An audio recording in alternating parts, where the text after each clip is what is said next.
Não fazer nada de mal é o mesmo que fazer a vontade de Deus? O capítulo 4 de Gênesis fala do momento em que Caim e Abel trazem uma oferta a Deus, e a Bíblia diz que Deus não se agrada da oferta de Caim. Nesse momento, então, Caim fica indignado, fica revoltado, e por conta dessa revolta, Deus vem conversar com Caim.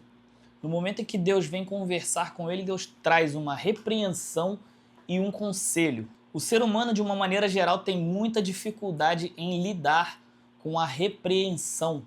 A gente sempre é repreendido no momento em que a gente vê que errou, e nesse momento, geralmente, a gente fica com raiva. E aí, então, a gente ouve essa repreensão. Mas quando a gente toma uma atitude imediata à repreensão, essa atitude quase sempre é errada, porque é sempre movida pela raiva que nós estamos sentindo.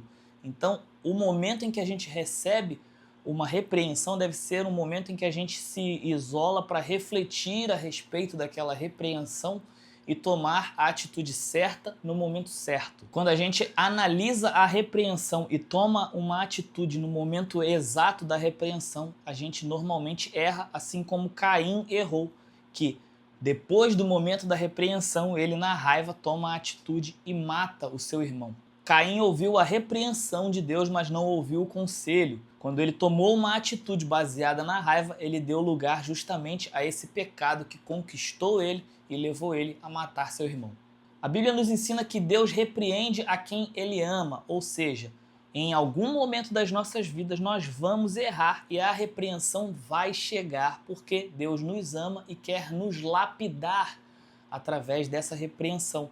Então, no momento da repreensão, nós precisamos estar preparados para ouvir essa repreensão, absorver aquilo que a gente deve aprender através dela e depois tomar atitudes para corrigir o nosso erro baseado na repreensão de Deus para nós. Se você tem interesse na vida ministerial, se você tem um chamado para a vida com Deus, você precisa estar pronto para receber repreensões, porque em algum momento da sua vida ministerial você vai precisar também repreender alguém e você não vai saber repreender se você não souber primeiro receber uma repreensão.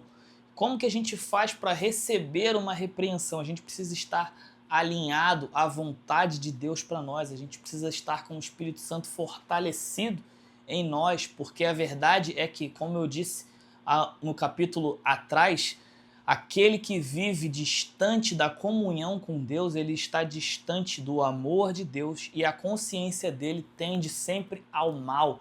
Então, no momento em que uma pessoa distante de Deus recebe uma repreensão, ela não consegue entender aquilo como uma oportunidade de aprender e melhorar, mas sempre como um ataque pessoal a ele. Então, saber aceitar a repreensão de Deus faz parte da vida como igreja, como corpo de Cristo. Se a gente não souber aceitar a repreensão, a gente não vai saber repreender e, consequentemente, nós vamos gerar um corpo de membros doentes. Outro aspecto interessante dessa repreensão de Deus a Caim é o que ele diz. Deus diz que se você fizer o bem, você será aceito, mas se não o fizer, você estará dando lugar ao pecado. Muitas pessoas hoje entendem que não fazer nada de mal é o suficiente para agradarem a Deus. Mas a verdade é que Deus, o próprio Deus, deixa claro aqui no texto que você precisa fazer o bem para ser aceito e não basta só não fazer o mal. O que a repreensão de Deus aqui nos mostra é que simplesmente não fazer o bem, não fazer o que Deus quer, já é um precedente para que o pecado te ataque e deseje te dominar, deseje te conquistar. Ou seja, nosso esforço diário e da vida deve ser sempre em fazer a vontade de Deus, que é boa, perfeita e agradável.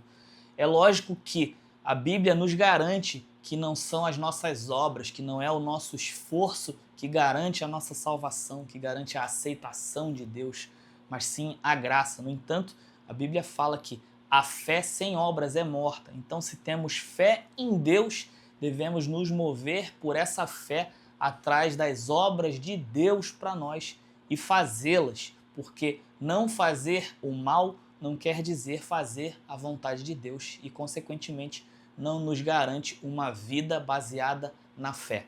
Ou seja, acreditar que Jesus existiu não é garantia de nada. Acreditar em Jesus e não fazer o mal por conta disso não é garantia de nada. Mas a verdade é que, se temos fé em Jesus, precisamos fazer aquilo que ele espera de nós. Não por mérito nosso, mas porque, se temos fé, temos em nós as obras da fé, e é isso que Deus espera de nós.